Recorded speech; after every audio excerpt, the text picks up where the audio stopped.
The new Minister for Energy and Environment, Josh Frydenberg, has been praised for his approach to climate change, but can't shake concerns about his pro-coal past. So can the new Frydenberg bust the ghost of the old Frydenberg?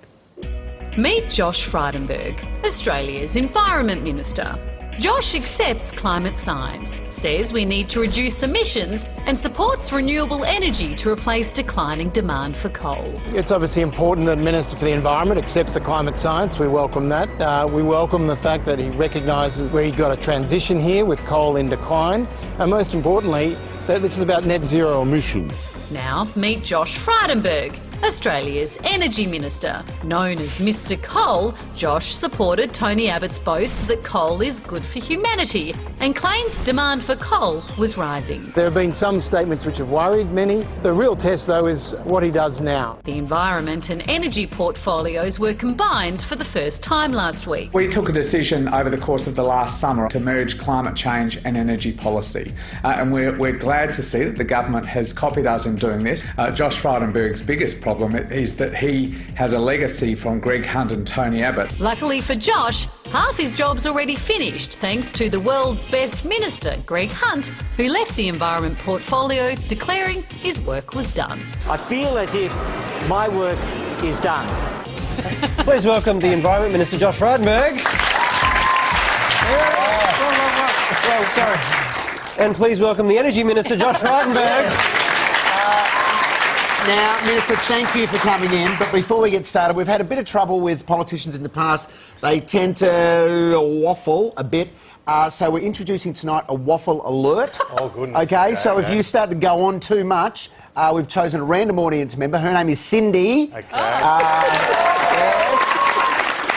Cindy has the waffle alert. She will sound the alarm if you go on too much. Does that sound okay to you? I gave her $50 in the car park just before. Right. So there's now a Liberal Party brawl. Too much. There we go. We're away. Excellent. Okay, well, let's kick it off then with some serious talk about your portfolios. Sure. At first blush, Josh, it looks to me like there is an inherent conflict of interest between energy and environment. Can they coexist comfortably in your brain? Absolutely. I mean, I think they're two sides of the same coin, because the goal of energy policy is affordable, accessible, reliable energy, and the goal of climate policy is to move to a lower emissions future. And you can't do one without the other. You can't go to a lower emissions future without bearing in mind what does that actually mean for the cost and the reliability. But can you keep everyone happy in that equation? Probably not. I mean, that's the reality of it. There'll be some people who want me to go further in terms of emission reduction targets, and there'll be other people who indeed question the science. I've accepted the science.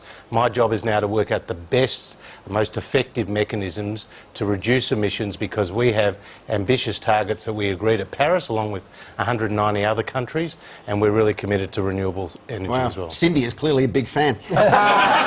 Now, what about coal? Okay, so coal is sitting at home tonight watching the television, looking at you thinking, you used to love me. Now I'm not sure where I stand. What do you say to coal? Well, look, we are transitioning away from coal. About 60% of Australia's electricity today comes from coal, and that used to be about 77% around 2004, so we're going downwards.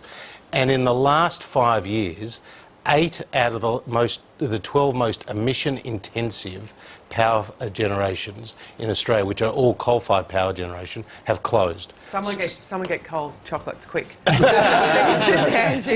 So coal is declining. It's an important part of our energy mix, but it's declining. And renewables are going up.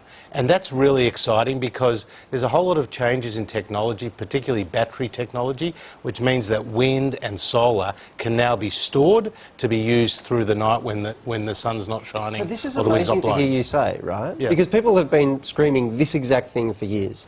And yet, a year, 2 years ago, from your government, we had coal is good for humanity, wind turbines are a blight, and now suddenly it seems like you're taking a totally different position. Can we take this as a reorientation from the government? They're actually changing their position on the way to handle energy and the environment. Look, I'll leave that to commentators No, you are. I'm asking you.